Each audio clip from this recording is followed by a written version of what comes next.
45 minutes north of Prince George, you discover a real treasure. I'm talking about the Huble Homestead.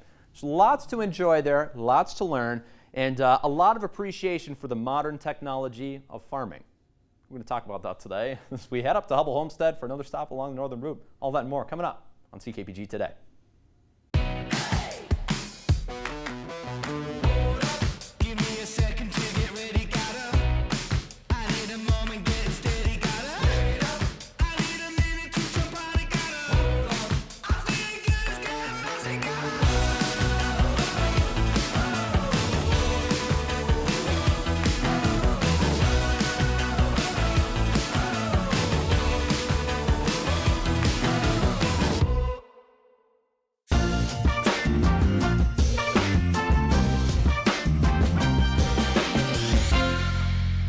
Out of the historic Huble Homestead today for a very historic activity, Crystal. This is something the Huble family definitely would have done, gardening.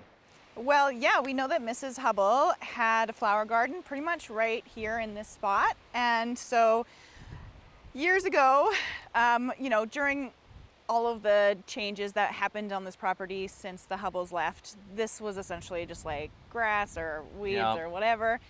The garden that we have now was dug by volunteers in the 1990s. And so this, if anyone has a really long memory, about 15 years ago and longer, this used to be a strawberry patch. Okay, I might remember that as a kid, actually, yeah. So we never really used the strawberries, it's full of bees and stuff.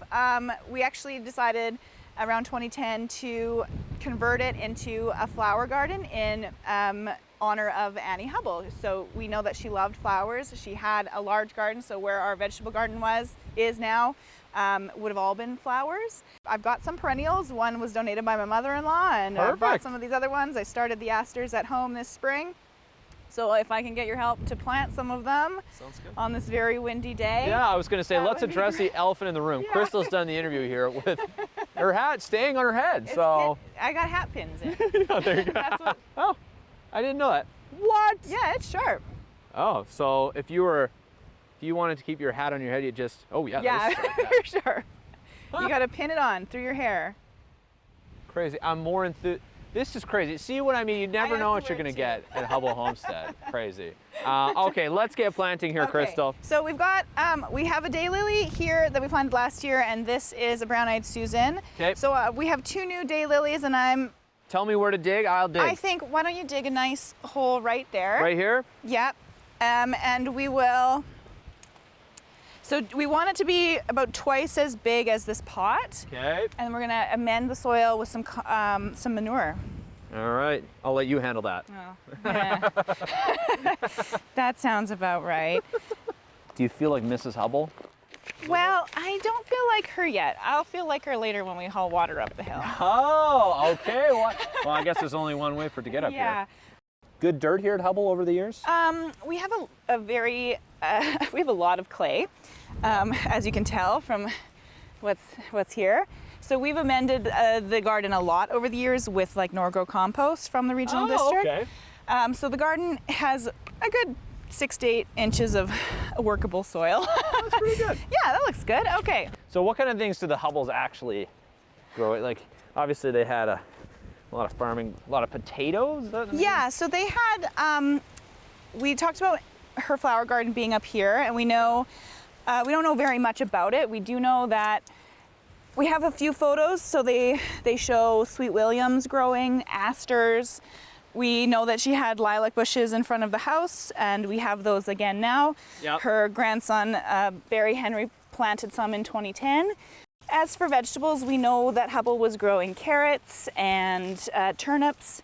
He had multiple potato fields, so down on the riverbank and possibly up here as well, but not like right here. And we know actually too that he built hotbeds and started cabbages for sure, possibly other crops as well, but we know that he grew cabbages. He says he does, and in his diary, and then they also make sauerkraut out of it. Huh. I've heard the water here at Huble is good, but I've heard it's hard to get. Yeah, well, we got to get it the old-fashioned way, which is from the well pump. Okay, well, I guess we'll go find this pump.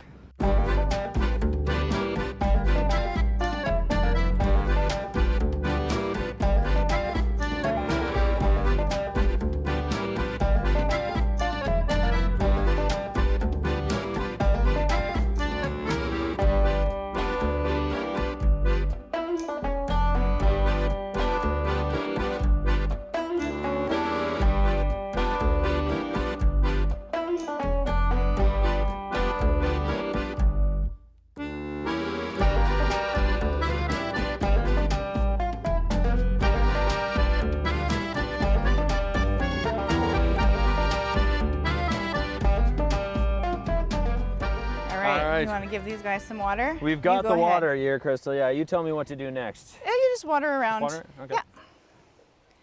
Just Give her a like, nice long drink. Just like they would have done. Gosh, it's already looking more full, which is what I wanted it to do. And yeah, I'm still thinking about what else I want to plant in here next year and this fall. You think gardening probably a little harder here than Prince George, even because it's a little more further north? It is a little farther north. The winter here can be more harsh than in Prince George. Prince George has a natural advantage, like being in the bowl. This is actually like historically a snow belt. How times change, but hey, times do stay the same in some ways they do, and that means you always got to water your garden. You do. Come check out Huble Homestead this summer. Maybe come check on our planting. Well, Yeah. I think we have to do some more here before we leave. We have a lot but, more to do, but for TV time, come check out our planting. And hey, if it needs some water, well, you know where the well is. Help us out. And with that, that marks the conclusion here at Huble Homestead. And we couldn't leave, of course, without getting our stamp. Thank you.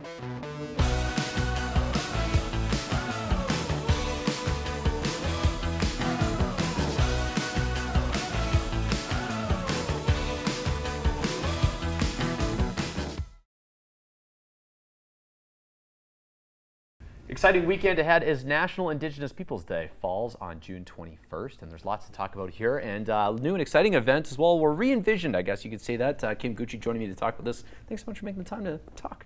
This is great. It's always an honor to be in this seat.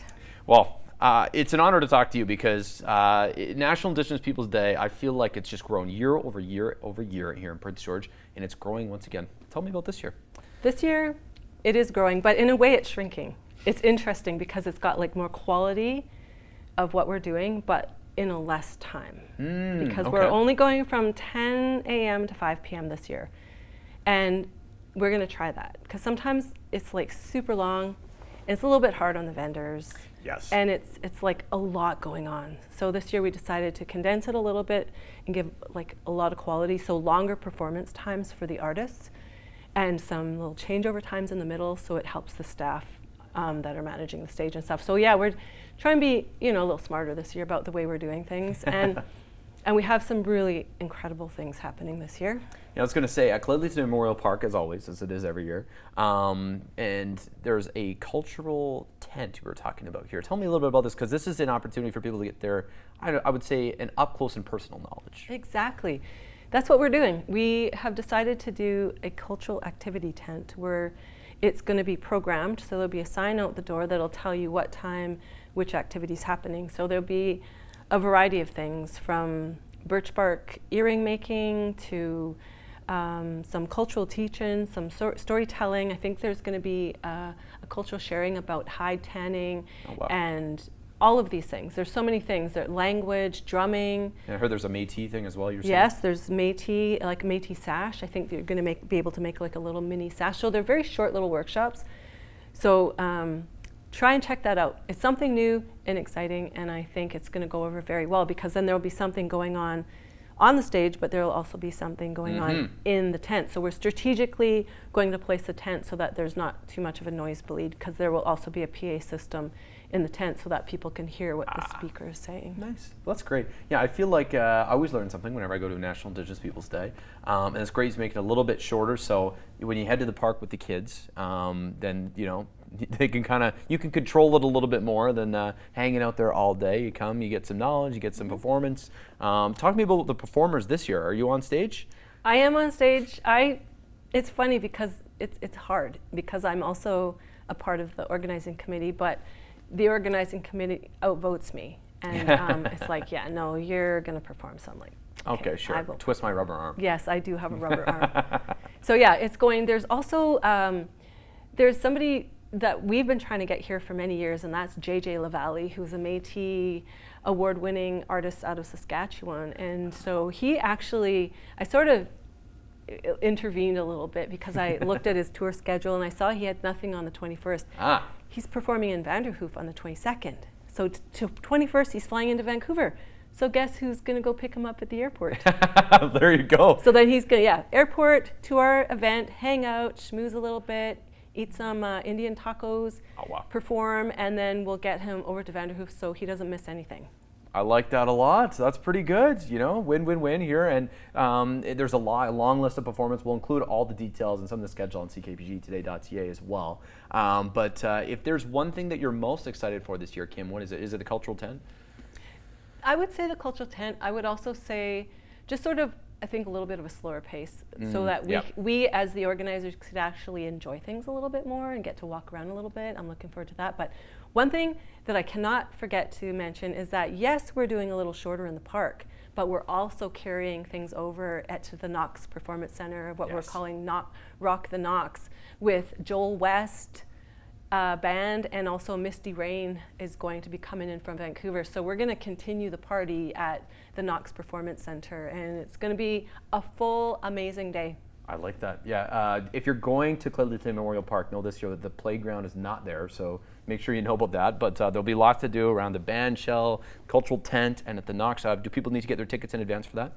No, I believe it's like you kind of just show up and it's pay what you can. Perfect. We're also doing something different this year. There's the powwow is what's going to close the event at the park, because we noticed that is really the draw. You know, when you hear the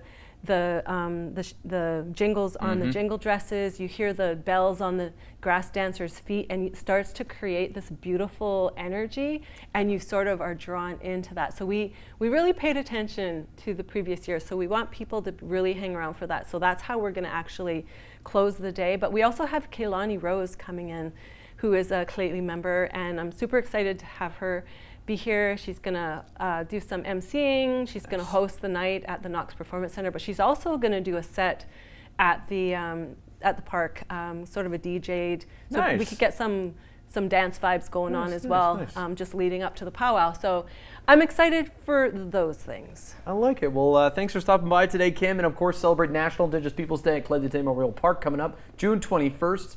Some celebrations as well on June 20th, and like Kim said, there's a lot to take in on many levels, so we'll include all the details on our website, and you can find out more there too. But thanks so much. Thank you. Entertainment on CKPG Today is brought to you by the Treasure Cove Casino. Now that's entertainment.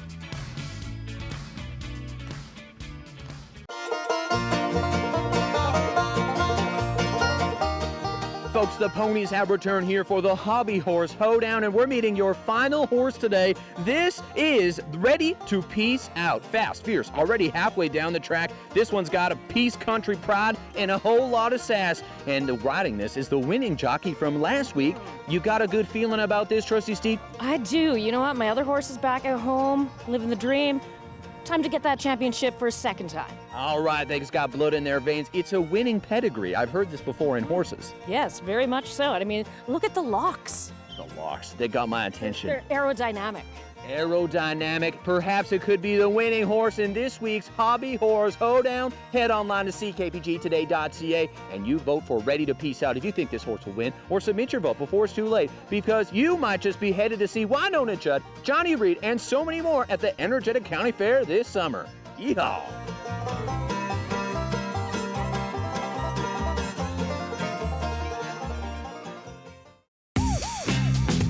Miss an episode? That's okay, life gets busy. We get it. Or maybe you didn't miss anything, but you're here to watch that one feature again because honestly, it was that good. No judgment. Here's the good news. You can relive every moment of the CKPG Today Show whenever you want. Head over to ckpgtoday.ca, click on the Today Show tab, and voila. So grab some snacks, kick back, and binge away because let's face it, life's too short to miss out on great local TV.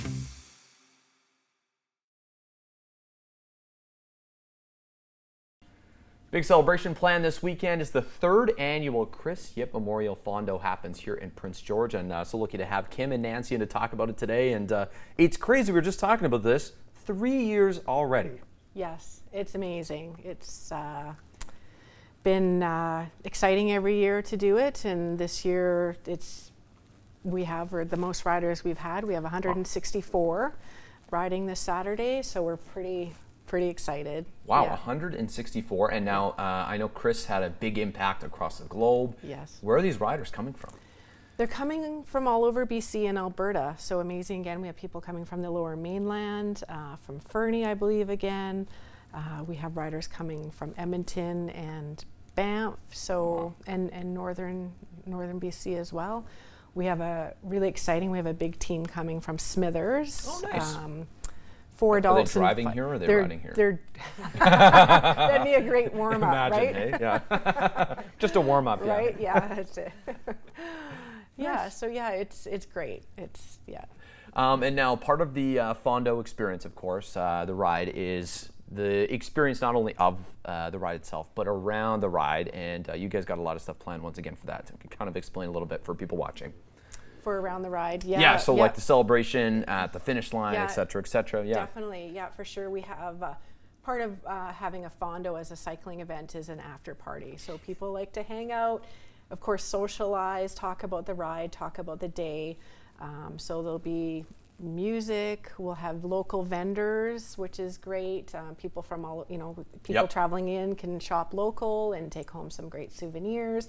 We have food trucks, many food trucks, different types of food to eat, drinks. I've ate at many of them. They're all great right? here in Prince George. So. There's a great food truck community here.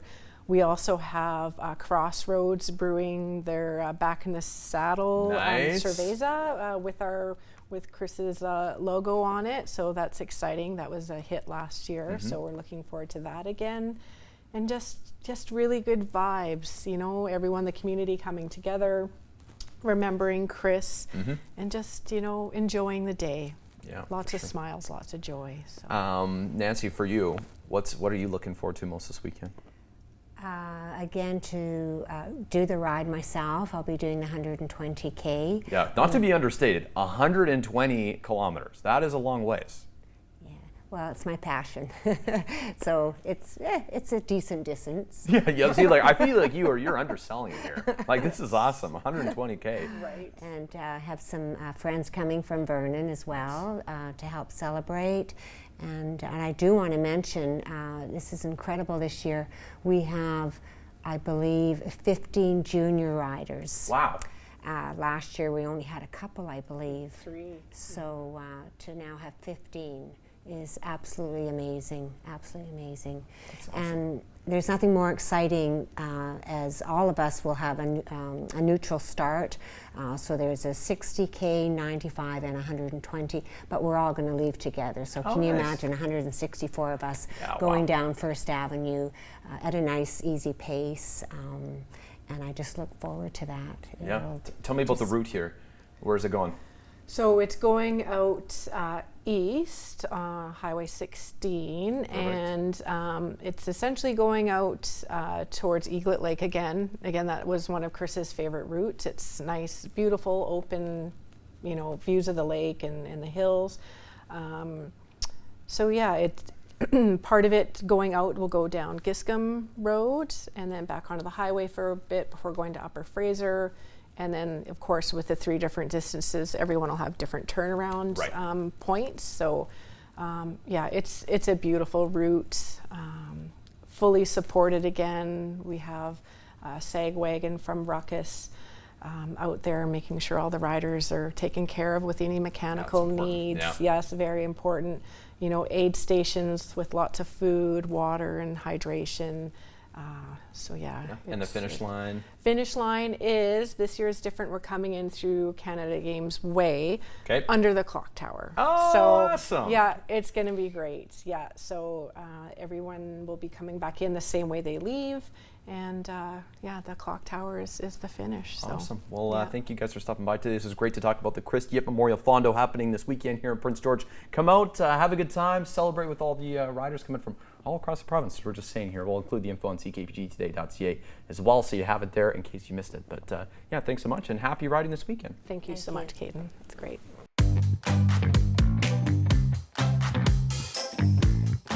Taking a look outside of today's CKPG Snapshot takes us to the Pineview area, courtesy of Marianne Borich. Taking a look at some dandelions in the fields in Pineview these days. The nice part is, it seems to be green, growing, happy, healthy. It's been a bit of a cold start to spring, so good to see things getting underway here for our local farmers and that harvest that matters so much, of course, a little later in the summer. But thanks so much for sending this one in. If you have a snapshot, send it our way. We'd love to see it. Snapshot@ckpg.com is our email.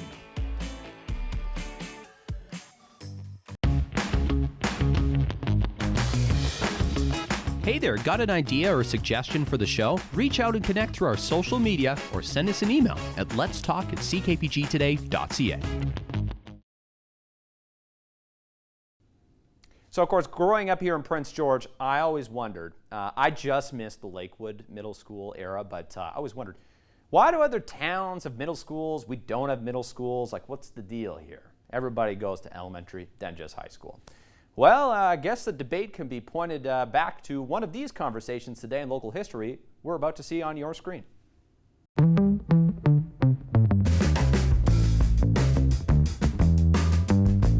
Looking back to 2001, and yeah, if you're wondering why there's no middle schools in Prince George, well, here's a snippet into a bit of the climate around them. Yeah, a quote here from Alexis Muirhead. You can see, younger children feel they have to try cigarettes and drugs to appear older and be in with the older kids. That's why middle schools were a bad idea. But anyways, I'm sure that's true. Lynn Hall, actually, quoted here in the article, said he supported the concept of grade 8, 9 junior secondary schools, but not middle schools. So yeah, that school board at the time in those years was comprised of Lynn Hall, Shirley Bond, some other names you'll know. But a bit of a snippet there for you. Middle schools, there you go. I guess the long and short of it is we don't have them anymore, and well, there's a bit of a history why. But thanks so much for watching today. Be sure to get your stamp when you head along the Northern Route this summer. Then you get eligible for that prize. And also, we got a prize for you too, the Hobby Horse Hoedown, and you can see Winona Judd. Head online to ckpgtoday.ca. Place your bets because they're going to air the race on Friday, so you want to have them in before then. Okay, folks? Bye for now.